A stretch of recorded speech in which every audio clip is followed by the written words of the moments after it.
Buenos días, buenas tardes, buenas noches, estimados estudiantes, dependiendo de la hora a la cual estén viendo esta grabación. Hoy día vamos a conversar sobre lo que es la biomecánica de la columna torácica. Vamos a hacer una pequeña introducción, ¿sí?, a los conceptos que vamos a ir manejando dentro de esta unidad y vamos a ver algunos aspectos que tienen que ver principalmente con la cinemática de la columna torácica, es decir, conceptos que tienen que ver con la fisiología articular y cómo es que el movimiento se genera, ¿sí?, y cómo es que se puede analizar el movimiento a nivel de la columna torácica. ¿Bien? Entonces, como unidades propuestas, o como secciones propuestas, voy a colocarlo aquí, tenemos tres grandes temas, que son el repaso anatómico. Vamos a hacer un pequeño recordatorio de aspectos anatómicos relevantes para poder comprender, ¿cierto?, cómo es que se mueve la columna torácica. Vamos a ver algunos modelos, ¿sí? La biomecánica en el tórax no es un modelo que sea, no hay un modelo que sea establecido, que sea único, porque hay varios modelos los cuales uno podría estudiar y dependiendo del modelo que uno tome, eh, se van a gestar los análisis. Entonces vamos a ver algunos de ellos y luego vamos a ver la fisiología articular, es decir, básicamente cómo es que es la osteokinemática y la artrokinemática a nivel de la columna torácica, ¿sí? Ya como primera idea, ¿cierto? Tenemos la osteología, ¿sí? Desde la osteología, ustedes saben de que las vértebras son huesos que se clasifican como huesos irregulares, ¿sí?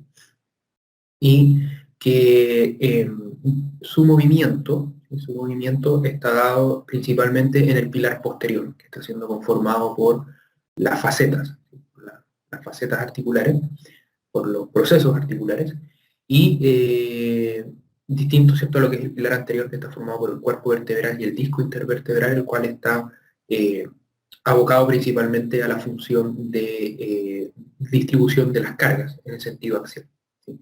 Ahora, volviendo un poco al pilar posterior, tenemos estas facetas, ¿sí?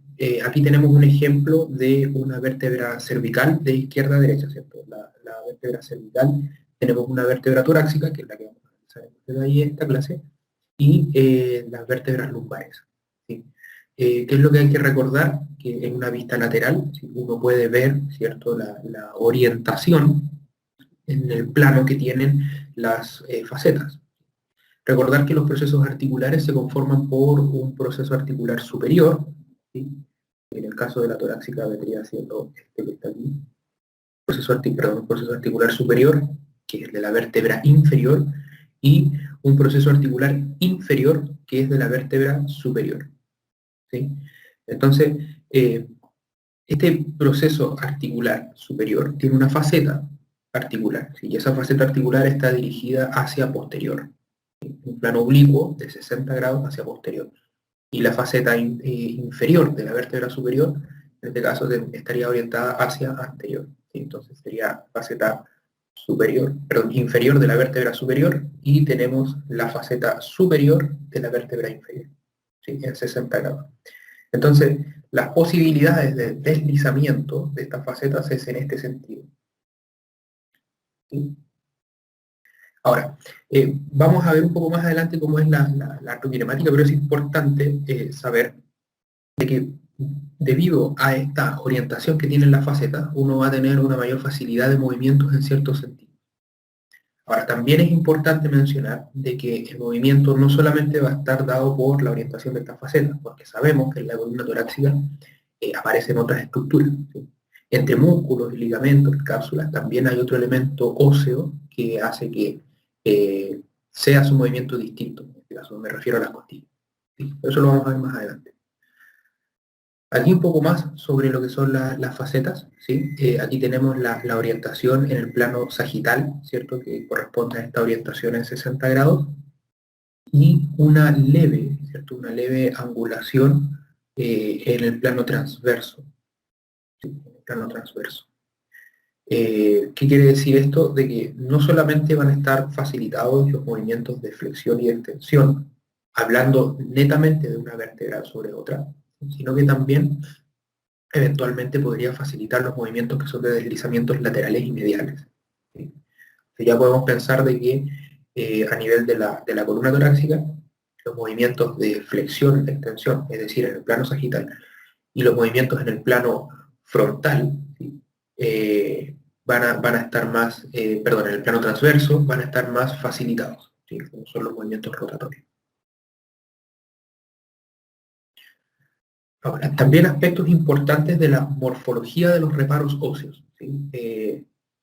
No es importante que ustedes manejen, ¿cierto?, las cantidades milimétricas, ¿cierto?, que en el fondo son relevantes, pero no son tan importantes, sino que lo más importante es analizar las tendencias y entender por qué existen estas modificaciones, por qué existen estas modificaciones de tamaño en las vértebras.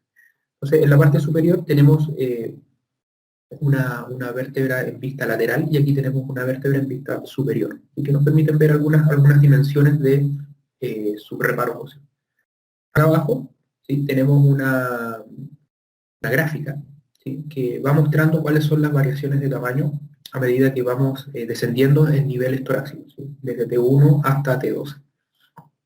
Entonces, aquí lo primero que hay que mencionar es que el cuerpo vertebral, ¿sí?, el cuerpo vertebral forma un ángulo que se llama ángulo de Wedge. El ángulo de Wedge es un ángulo que se describe entre la altura del margen anterior del cuerpo vertebral con el margen posterior.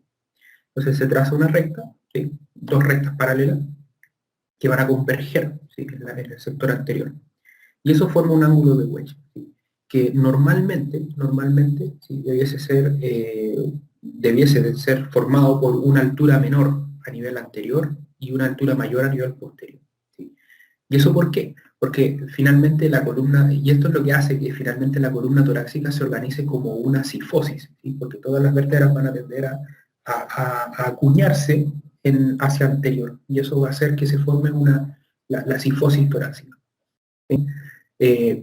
Por otro lado, tenemos la altura promedio, ¿sí?, del cuerpo vertebral. Esta es la altura, ¿sí?, este es el ancho y esta es la profundidad, ¿sí? Entonces, en general, en estos tres gráficos lo que podemos ver es que a medida que vamos descendiendo en los segmentos torácicos, el tamaño del cuerpo vertebral en todas sus dimensiones tiende a aumentar, ¿sí? Y este aumento se debe principalmente a que a medida que nosotros vamos bajando de segmentos torácicos, el peso el cual deben soportar estas estructuras es mucho mayor, ¿sí?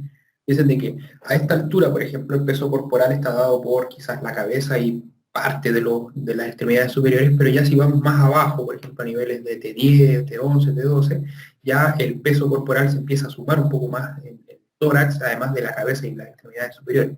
Entonces, como hay una ley, que es la ley de Wolff, que hace que en función de las cargas a las cuales son sometidas el tejido óseo, este tiende a responder con crecimiento, es natural encontrar que las dimensiones de este cuerpo vertebral empiecen a aumentar. ¿Sí? También hay un aspecto importante, ¿cierto?, que es en la altura y el ancho del pedículo. ¿Sí? El pedículo, ¿sí?, recuerden que el pedículo es la estructura ósea que une el cuerpo vertebral con los procesos articulares, ¿sí? Entonces también hay una adaptación por parte de este pedículo que hace que en el fondo crezca debido a que debe reforzar, ¿cierto?, esta unión que existe entre el cuerpo vertebral y los reparos óseos hacia posterior de la vértebra. Y finalmente tenemos también el proceso transverso, ¿sí? Es importante mencionar un aspecto del proceso transverso, en que el proceso transverso empieza a hacerse cada vez más angosto a medida que uno va descendiendo, ¿sí? Y eso es debido a que va haciendo progresivamente esta transición, ¿cierto?, hacia una vértebra lumbar, es decir, va a ir dejando de lado lo que son los movimientos costales y los movimientos propios de la columna torácica para poder facilitar, ¿cierto?, los movimientos en el plano sagital que ocurren a nivel lumbar. Es decir, nosotros vamos a encontrar una mayor flexión de columna torácica a nivel inferior que hacia niveles superiores, dada esta característica morfológica. También es importante mencionar de que a medida que uno va descendiendo, ¿cierto? La longitud de este proceso transverso va también a ir disminuyendo. Esa idea hay que mantenerla en la cabeza un momento porque más adelante vamos a hablar cómo influye eso en el movimiento costal. ¿Sí? La costilla, ustedes saben que se articula en dos puntos, ¿cierto? Se articula a nivel del cuerpo vertebral, de la vértebra torácica y también en el proceso transverso. ¿Sí? Y esa modificación en la longitud del proceso transverso va a influir en el movimiento que tengan las costillas al momento de la inspiración y de la expiración. ¿Sí? Solo como detalle, aquí en la parte inferior de las diapositivas les coloco un código que se llama DOI. Ustedes con este DOI pueden ir a buscar estos artículos de donde se saca esta información, por si quieren leer más en profundidad. Respecto de la artrología, ya hablábamos algo de las articulaciones, ¿sí? Pero en general la vértebra torácica, la columna torácica tiene las mismas articulaciones y los mismos medios de unión que tienen la columna en general. Tienen sus ligamentos en común, ¿cierto? ¿No? El ligamento longitudinal anterior, posterior, el ligamento amarillo, el interespinoso, el supraespinoso, en fin, los mismos ligamentos. Lo único sí que va a variar acá es justamente esta estructura, ¿cierto? Que es la costilla. ¿Bien? Entonces, la costilla se va a articular, como les decía, a nivel anterior en el cuerpo, ¿sí? Formando la articulación costovertebral, ¿sí? Y hacia posterior con el proceso transverso, eh, que se va a denominar articulación costotransversa, ¿sí? Eh, Cada una de estas articulaciones tiene un ligamento muy potente, muy fuerte, muy potente, y eso hace de que a nivel de estas articulaciones se genere un fulcro de rotación o de movimiento a nivel de la costilla. Por la cantidad de densidad ósea que presentan las costillas de tejido óseo, que es bien inferior, es muy poca, y la solidez de la congruencia y del sostén que existe a nivel de las articulaciones costotransversa y costovertebral, es que en el movimiento costal, además de existir deslizamientos muy pequeños a nivel de estas articulaciones, también ocurre una deformación de la costilla. Y la costilla es capaz de deformarse. Y eso también le otorga un poco de flexibilidad a la tórax. Entonces, esta parte de la articulación es bastante importante desde un punto de vista terapéutico. ¿Sí? ¿Por qué? Porque esta limitación de movimiento que existe en el movimiento costal va a propiciar la disminución de movimiento en general de la columna torácica. Entonces, mucha de la terapéutica que nosotros vamos a realizar más adelante como kinesiólogo se basa en principalmente darle movilidad a el raquis torácico, ¿sí? Por estas tendencias a la hipomovilidad que tiene producto de las costillas, producto de la cifosis torácica, en fin. ¿Sí? Entonces, un objetivo terapéutico bastante relevante en el tratamiento integral de la columna vertebral es la columna torácica. ¿Sí? Respecto de la miología también es importante que hagamos un repaso de cuáles son los músculos, ¿sí? Que van a influir en el movimiento, ¿sí? Y en la función de la región torácica. Entonces, como músculos, recuerden de que hay músculos que no necesariamente tienen un origen o una inserción en el tórax, pero sí tienen una influencia en él, ¿sí? Entonces, por ejemplo, como grandes músculos movilizadores de la columna torácica, tenemos a los músculos abdominales, ¿sí? Los oblicuos y el resto del abdomen. Pero también tenemos otros músculos que tienen, como les mencionaba, un origen a nivel de las vértebras torácicas, pero también tienen inserciones a nivel de cabeza o a nivel de cuello, como por ejemplo los esplenios, ¿sí? Otros músculos que tienen orígenes también ya en sectores más anteriores, como lo son, por ejemplo, los escalenos, ¿sí? Los músculos escalenos, importantes músculos respiratorios, el esternocleidomastoideo al mismo tiempo. Hacia caudal, ¿cierto? Nos encontramos con los erectores espirales. los erectores espirales, principalmente el ilio costal. ¿Sí? Como dato clínico, ¿cierto? Aquí, bueno, la imagen es un poco pequeña, pero sí se aprecia al ilio costal, ¿cierto? Insertándose en la costilla. Y no sé si ustedes han notado o han experimentado estos dolores que son interescapulares, ¿sí? Dolores que están como entre la columna vertebral y la escápula. Bueno, ese dolor normalmente está asociado a una contractura o punto gatillo, ¿cierto? A nivel del ilio costal. ¿Ya? Entonces, eh, y el abordaje de esa zona, además de la liberación, por ejemplo, del músculo, que es el que está en el fondo explicando esta sintomatología, eh, también se debe abordar la disfunción costal, la disfunción en el movimiento costal. Y haciendo ese abordaje integrado, se puede lograr mejores resultados. Vamos a ir más adelante también a hablar de la cinemática costal para que ustedes entiendan, ¿cierto?, cómo es que la costilla se mueve y cómo debería moverse, cómo se debería describir movimiento, y en función de eso, en situaciones patológicas o disfuncionales, restituir el movimiento normal. Es importante esto, ¿sí?, los músculos. Y bueno, también hay un músculo que es quizás uno de los más relevantes dentro de la dinámica del tórax, ¿ya? No necesariamente solo como respiratorio, sino como músculo inspiratorio principal, que es el diafragma, sino que también tiene funciones muy relevantes en cuanto a la hemodinámica, es decir, es un músculo que propicia la vitalidad en el cuerpo, porque influye sobre la motilidad visceral, no solamente del pulmón y del corazón, sino que también a nivel abdominal. Y también es un músculo muy importante en el contexto de la rehabilitación de la postura y de la rehabilitación de la estabilización a nivel del tórax y de la columna lumbar. Entonces, no vamos a ahondar ahora, porque es una clase introductoria, vamos a tener después una clase que es de mecánica diafragmática, pero sí es importante que vayamos expandiendo, ¿sí?, el rol del diafragma, no solamente hacia lo que es la respiración, sino que hacia la vitalidad en general del cuerpo humano, y también hacia el rol en cuanto a la estabilidad de la columna lumbar principalmente. ¿Sí? Bueno, finalmente, como parte ya terminando, ¿cierto?, lo que es la anatomía funcional de esto, hay que recordar de que en el tórax, ¿sí?, aquí vemos la columna sinfótica, curvatura primaria,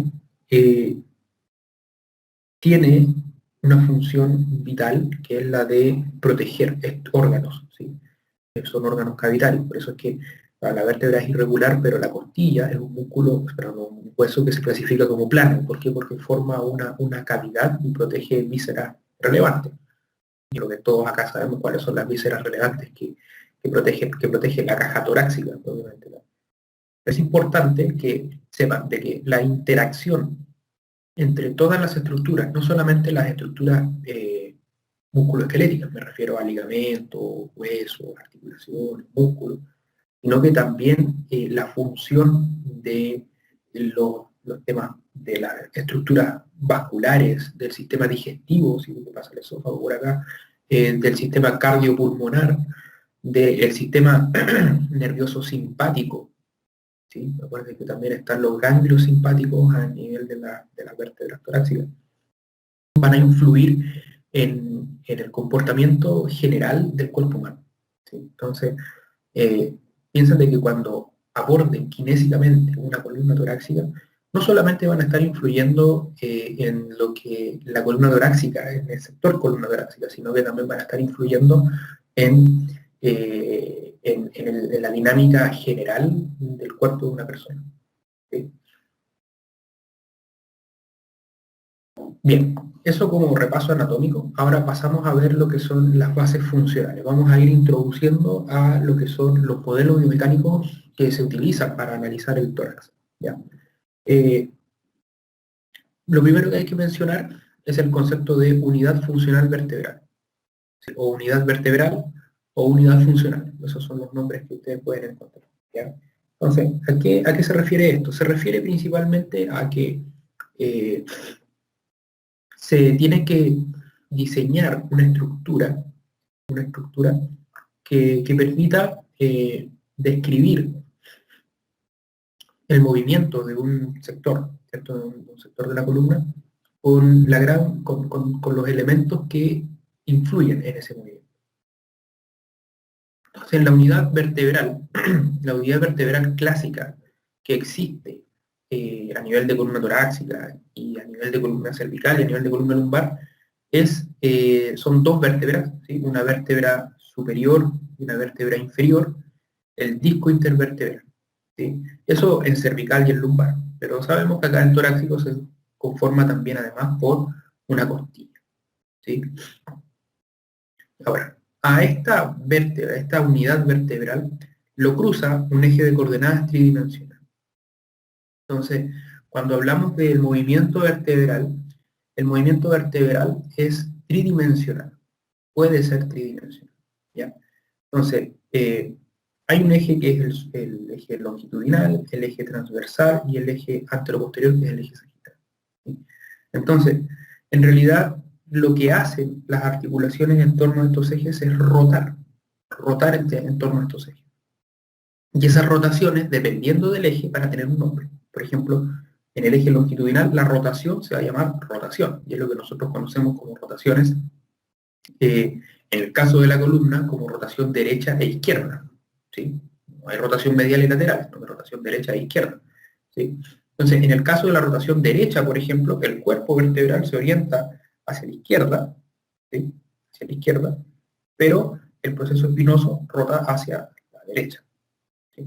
Eso tienen que tenerlo claro, porque a veces confunden esas orientaciones.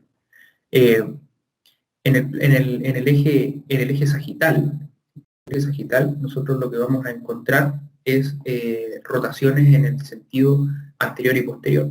Y ese eje sagital, perdón, rotaciones en el sentido lateral y medial, ¿sí? Pero en el caso de la columna torácica, la columna en general, nos vamos a encontrar con inclinaciones, ¿sí? No abducción y aducción, ¿sí? Entonces vamos a encontrar una inclinación, que es inclinación hacia la derecha e inclinación hacia la izquierda. Ahí lo que nos van a marcar esos movimientos son los procesos transversos. Entonces, cuando vamos a la derecha, ¿sí? El proceso transverso del lado derecho va hacia inferior, ¿sí? Y el proceso transverso del lado izquierdo va hacia superior. Y finalmente, ¿cierto? En el eje transversal, lo que vamos a encontrar es el movimiento clásico de flexión y de extensión. Entonces, todas las inclinaciones, rotaciones y flexoextensiones las va a realizar la vértebra superior en torno a la vértebra inferior. Eso es como un modelo simplificado de la columna, ¿sí? ¿Ya? Entonces, también es muy importante mencionar de que en la unidad vertebral, cuando uno hace un movimiento de flexión o de extensión o cualquier otro movimiento, van a haber estructuras de tejido blando y de tejido blando me refiero a ligamentos y músculos, cápsulas que van a entrar en tensión. Entonces, eso también lo vamos a ir viendo más adelante.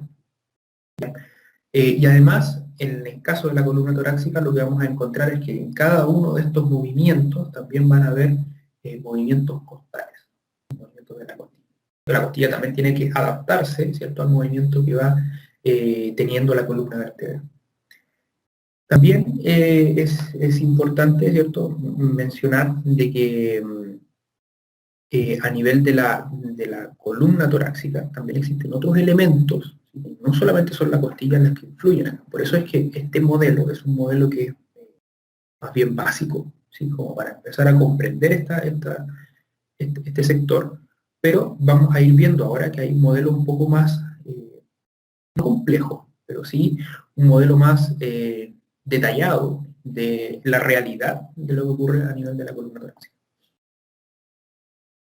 Entonces, más adelante, ¿sí?, se empezó a desarrollar este concepto de las divisiones funcionales, ¿ya? ¿Y por qué se desarrolla este tema de las divisiones funcionales? Porque, si ustedes se fijan, las dimensiones de las costillas, los tipos de vértebras, como lo analizamos anteriormente, van cambiando a medida que nos vamos acercando desde T1 hacia T2. Entonces acá, en la columna, perdón, en el lado izquierdo suyo tienen una columna en vista lateral, ¿cierto? Con sus costillas, y tienen aquí una vista posterior. ¿Ya? Entonces, tenemos de T1 hasta T12, ¿sí? Y funcionalmente, se ha dividido la columna torácica en tres secciones, tres sectores. Una columna torácica alta, una columna torácica media y una columna torácica baja. ¿Sí? Principalmente por los tipos de movimiento que tiene. Se acopla, ¿cierto? O se divide T1 hasta T3, incluso a veces hasta T4, ¿sí? Hasta T4. ¿Por qué? Porque hasta T4 existe un acoplamiento de esta columna, de la mecánica de la columna torácica con la mecánica de la columna cervical, principalmente en los movimientos de rotación. ¿Sí?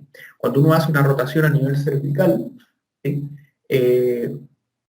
Si uno palpa los procesos espinosos a nivel de T1, T2, T3, T4, uno va a percibir movimiento. Y el movimiento de esas vértebras va a ser, ¿cierto?, acoplado al movimiento cervical. Entonces, ¿a qué me refiero con esto? Si lo proyectamos, por ejemplo, hacia la terapéutica, muchas de las limitaciones de rotación a nivel de la columna cervical, ¿sí? Si hay una explicación funcional a eso, se debe en parte, o se puede deber en parte, a una restricción en la movilidad de estas vértebras superiores. Entonces siempre es bueno desde un punto de vista terapéutico abordar esta columna torácica superior para liberar todos los rangos, sobre todo los rangos finales de movimiento a nivel cervical. ¿Sí? Y bueno, en el caso de la columna torácica baja, tiende a tener mayores acoplamientos hacia el nivel de la columna lumbar. Entonces va a ser un sector que va a tender a tener mayor rango de flexión. ¿Sí? Y a nivel de la columna torácica media, ¿sí? Es bastante relevante también porque normalmente a nivel de la columna torácica media uno encuentra la mayor curvatura sifótica, ¿sí? El mayor ángulo de la sifosis.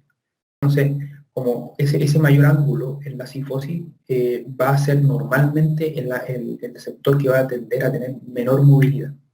¿Sí? Entonces también la terapéutica debiese estar abocada a ese sector. ¿Sí? Entonces aquí están las columnas torácicas, alta de T1 a T4, media de T4 a T8 y baja de T8 a T12. Este es otro modelo. ¿Sí? Ahora, ¿cuál es el problema de este modelo? Este modelo se asentó haciendo estudios a nivel de cadáveres.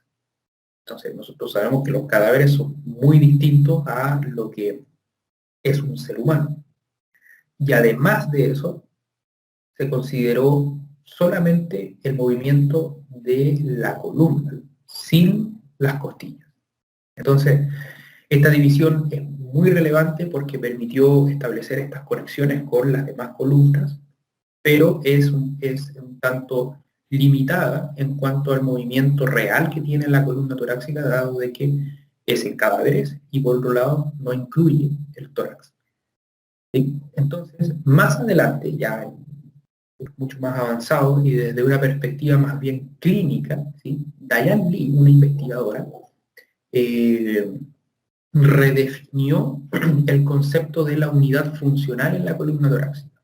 ¿Sí? Aquí está el link a su artículo, para que lo puedan revisar después. Y ella lo que en el fondo planteó es que la unidad funcional a nivel de la columna torácica se denomina anillo torácico.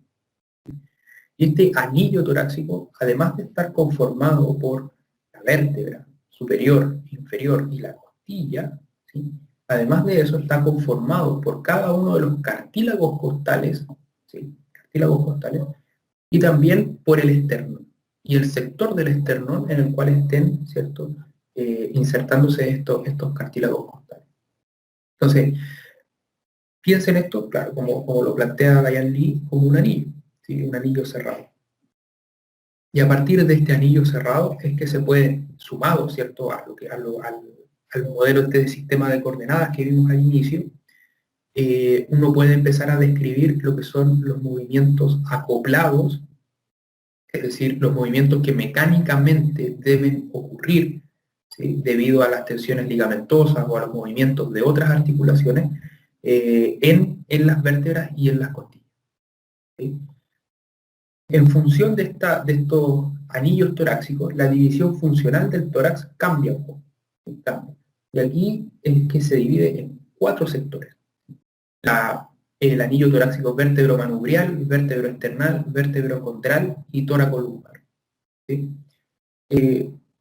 Aquí es muy relevante entender, ¿cierto? Entender de que cada uno de estos sectores va a tener distinta, una movilidad distinta. Hay un apunte de clase en el cual ustedes pueden revisar, ¿cierto?, cuál es la movilidad que tiene cada uno de estos sectores. Aquí Dayan, por ejemplo, Dayan Lee propone de que T1 y T2 son aquellos sectores que más se vinculan con la columna total, con la columna cervical, perdón, y T11 y T12 son aquellos que se vinculan de mayor medida con la columna lumbar, ¿sí? Aquí está también otra referencia al artículo para que lo puedan revisar. Ahora, en cuanto a entrando ya a lo que es la cinemática vertebral y lo que es la mecánica vertebral, es decir, la fisiología articular, digo, de la columna vertebral, vamos a ver la fisiología articular desde 2 perspectivas. Vamos a verlo desde la osteokinemática y desde la artokinemática, ¿sí? La osteokinemática, recordemos que es el movimiento planar, la flexión, la extensión, la inclinación y la rotación, ¿sí? Recuerden que aquí vamos a hablar de eso. Y la artokinemática, que son los deslizamientos, los rodar y los deslizar, que vamos a ver más adelante, ¿sí? Entonces, en cuanto a la osteokinemática, si ustedes se fijan, a nivel cervical y a nivel lumbar, el movimiento es bastante amplio, ¿sí? Pero si uno lo analiza aquí a nivel torácico, en realidad las vértebras torácicas no tienen un movimiento como predominante, ¿sí? No tienen un movimiento predominante. Si ustedes se fijan, por ejemplo, la vértebra lumbar claramente tiene mayor flexión y extensión que inclinación y que rotación. Y la columna cervical en general tiene todos los movimientos, ¿sí? Función es orientar la cabeza en el espacio, entonces debe tener gran cantidad de movimiento, pero si uno ve la vértebra torácica, entre las vértebras torácicas no existe una diferencia significativa de movimiento entre estos planos. Sí hay algunas cosas que son importantes, por ejemplo, la flexión y la extensión siempre tiende a aumentar y sobre todo es mayor en los anillos torácicos inferiores, dado de que la morfología vertebral, como hablábamos anteriormente, va asimilándose a una vértebra lumbar, que es por eso que apreciamos mayor flexo-extensión en los segmentos bajos.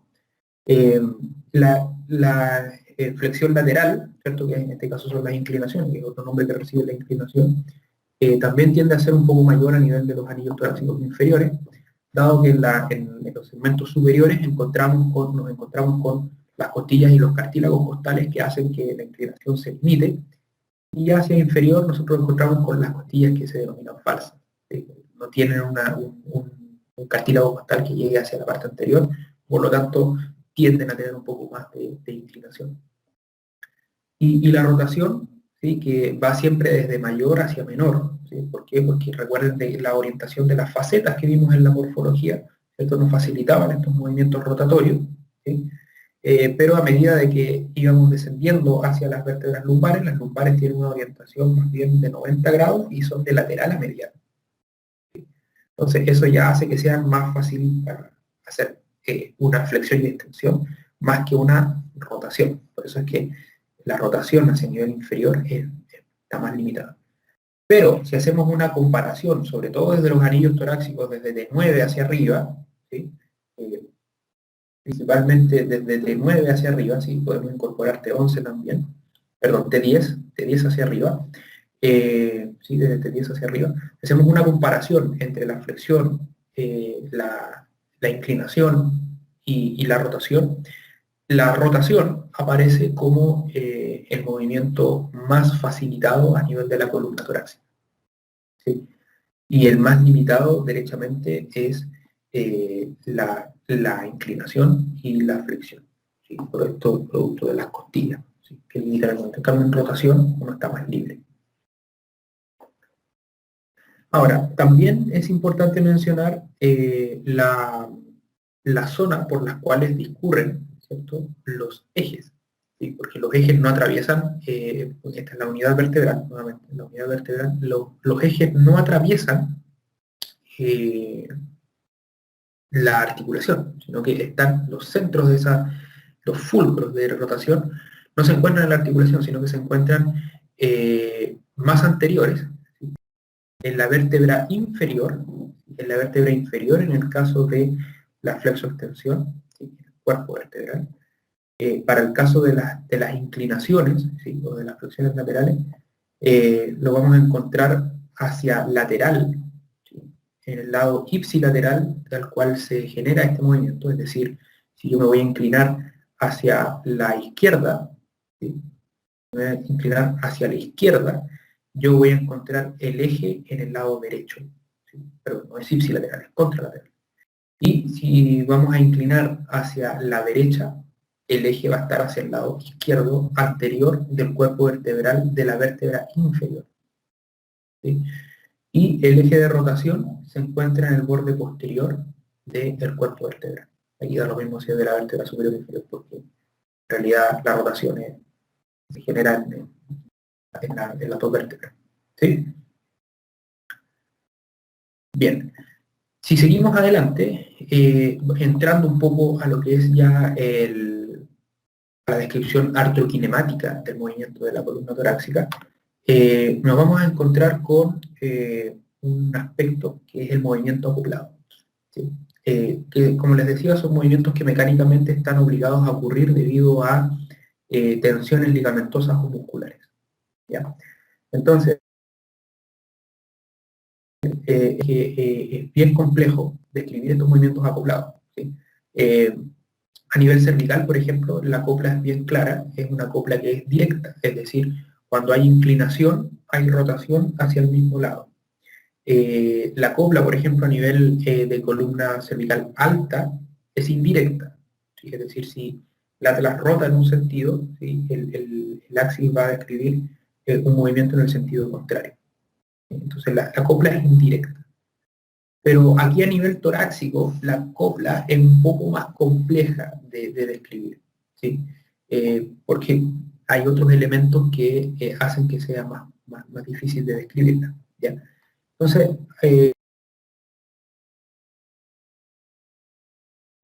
principal, es decir, si yo estoy haciendo primero una rotación o una inclinación, depende de la postura. Si yo tengo una posición, una cifosis neutra, una cifosis normal, o tengo un aumento de la cifosis, o tengo una disminución de la cifosis, depende de las condiciones del tejido blando, es decir, si soy más laxo o menos laxo, si tengo espasmos o contracturas musculares, en fin.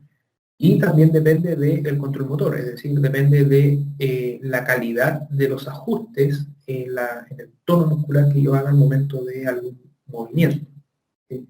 Entonces, aquí yo les propongo una tabla en la cual salen muchos investigadores que han tratado de describir el movimiento acoplado a nivel de la columna torácica. Williams, por ejemplo, cuando encontró que cuando la rotación es el movimiento principal, ¿cierto? Recuerden que el movimiento principal. Entonces, cuando yo hago una rotación, por ejemplo, ¿sí?, ¿qué es lo que estoy diciendo? De que la rotación es directa, pero cuando hago una inclinación es indirecta. Es decir, cuando yo hago una rotación, por ejemplo, a la derecha, yo me encuentro con una inclinación hacia la derecha, ¿sí? Pero cuando el movimiento, según Williams, cuando yo hago una inclinación, por ejemplo, hacia la derecha, roto hacia la izquierda, ¿sí? El movimiento es una copla indirecta. Diane Lee encontró los mismos hallazgos en la rotación, pero en la inclinación encontró algo completamente distinto, ¿sí? No fue concluyente en cuanto a si es que era directa o indirecta. Y Fujimori y Narimani más adelante, ¿cierto?, también encontraron que era directa en los dos. Entonces, esto se trata también de la metodología mediante la cual esto se ha descrito, ¿sí? En el caso de nosotros, lo que vamos a considerar van a ser las ideas de Diane Lee, ¿sí?, porque es lo más actual y es lo que mayor evidencia científica tiene, ¿sí? Entonces, Diane Lee, ¿qué es lo que nos propone? Que en el caso de que la columna esté en una posición inicial de flexión, ¿sí?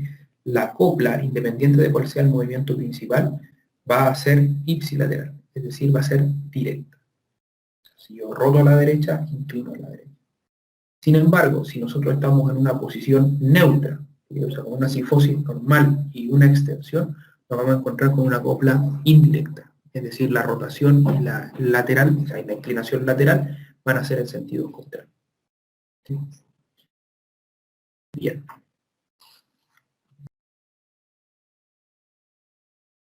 Ahora, respecto de la arte cinemática, vamos a irla describiendo un poco, paso a paso, ¿cierto? ¿Qué es lo que vamos a ver? Cuando tenemos una flexión, ¿sí? Recordar de que aquí lo que vamos a hablar es de la unidad vertebral, ¿sí? En el caso de la flexión y de la extensión, nos vamos a obviar un poco de las costillas por ahora, ¿sí? Por ahora. Entonces, ¿qué es lo que tenemos en la flexión? Tenemos a nivel de la columna torácica principalmente deslizamiento, y esos deslizamientos van a estar ocurriendo a nivel de las facetas articulares. Entonces, cuando tenemos una flexión, recuerden el modelo de una vértebra superior y una vértebra inferior, ¿sí? Las facetas, ¿sí?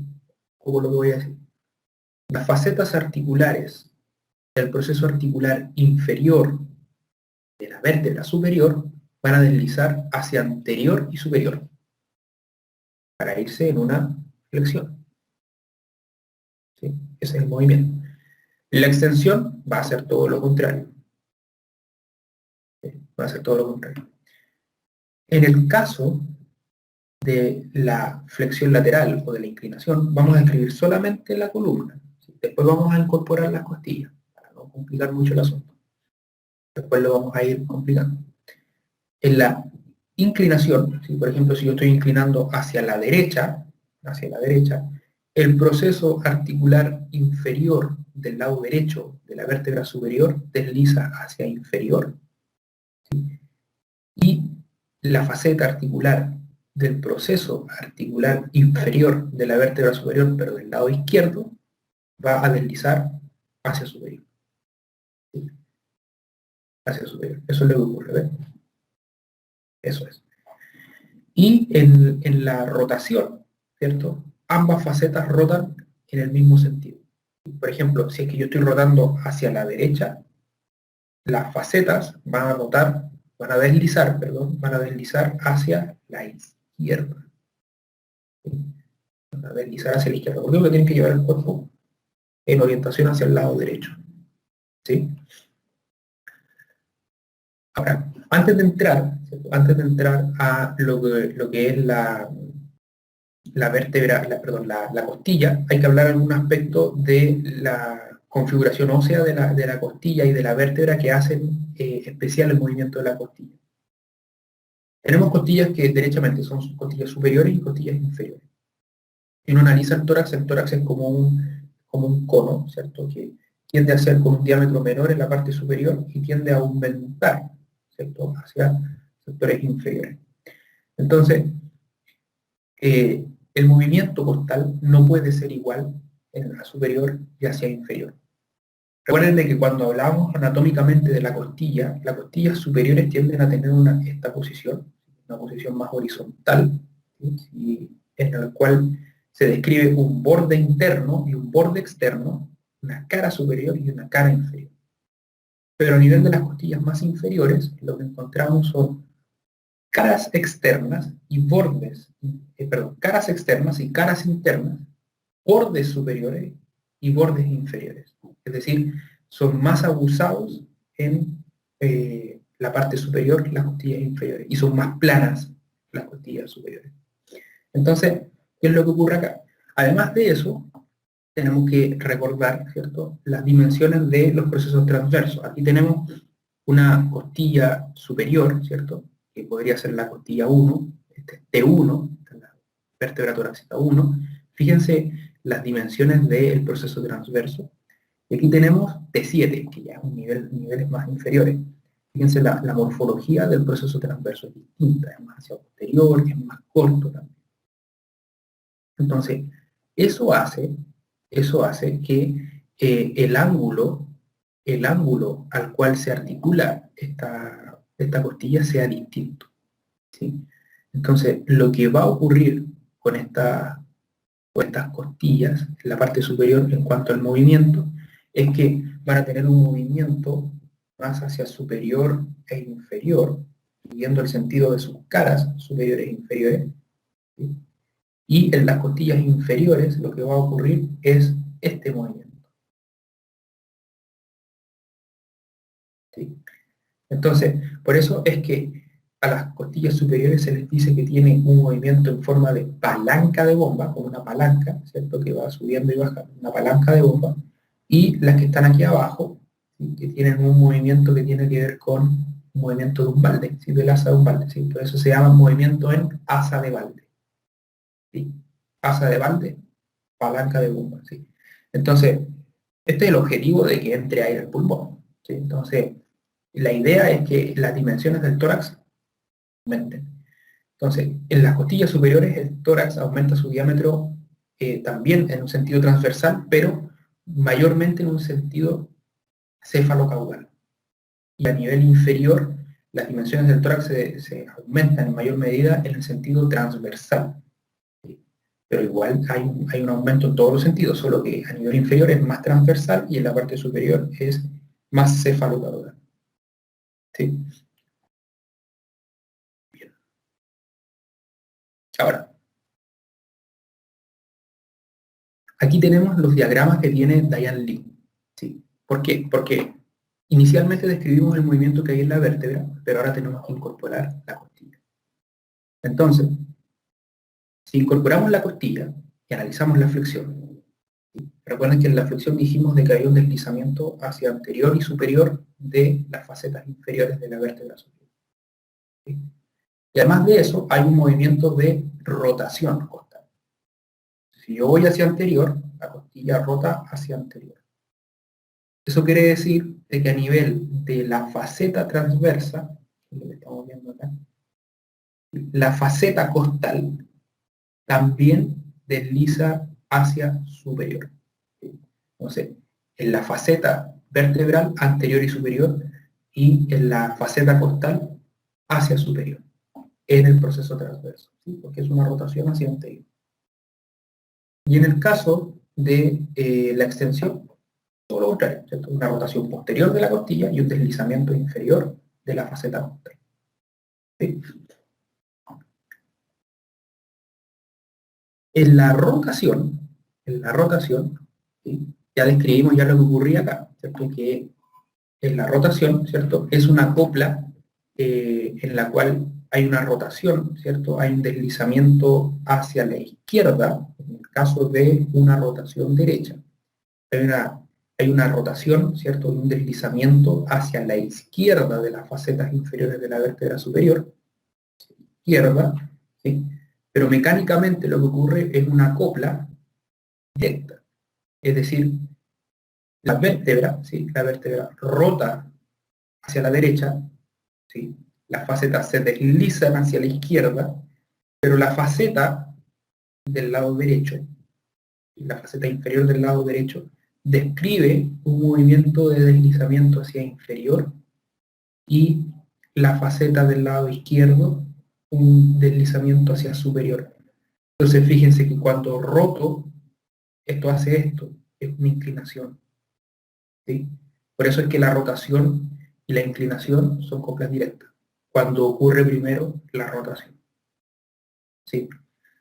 Y el nivel de las costillas, si yo estoy rotando hacia la derecha, lo que está ocurriendo es una rotación hacia inferior, perdón, hacia anterior, una rotación hacia anterior de la costilla del lado derecho y una rotación hacia posterior de la costilla del lado izquierdo.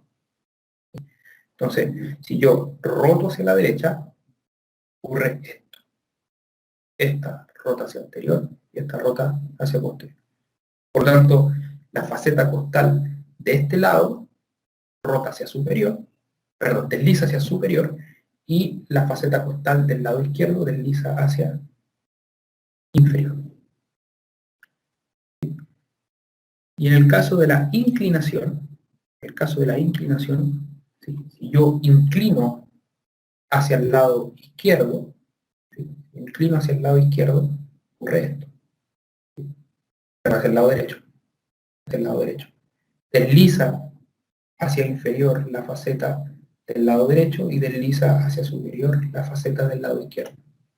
¿Sí? Y si yo inclino hacia acá, la costilla del lado derecho rota hacia posterior y esta rota hacia anterior. Entonces es una cosa así. ¿Sí? Ahí ustedes podrán describir, ¿cierto?, qué es lo que ocurre a nivel de la faceta costal. ¿Sí? Eso es, chiquillos, ¿cuál es la idea, cuál es lo más importante de esta clase? Es que tengan claro de que las modificaciones morfológicas, las modificaciones anatómicas, influyen en la cinemática. ¿Sí? Y no olvidar que repasar, ¿cierto? Repasar lo que es la cinemática costal y la cinemática vertebral y todos los elementos blandos involucrados en esta zona para siempre orientar los tratamientos kinésicos desde esta óptica, de restituir, ¿cierto?, los movimientos artrokinemáticos y otokinemáticos en distintas condiciones de salud. ¿Sí? Finalmente, la columna torácica es una estructura bastante importante en el contexto de la salud en general de la persona, porque tiene procesos vitales bien relevantes.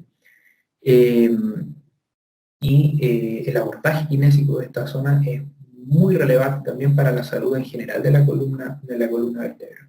¿Sí? Bien, eso es lo que yo tenía como para comentarles hoy día. Espero que haya sido clara la explicación y bueno, cualquier duda que tengan, ustedes saben cuáles son los canales de comunicación que tenemos entre nosotros. ¿Ya? Cuídense, que estén bien y nos estamos viendo en una próxima clase.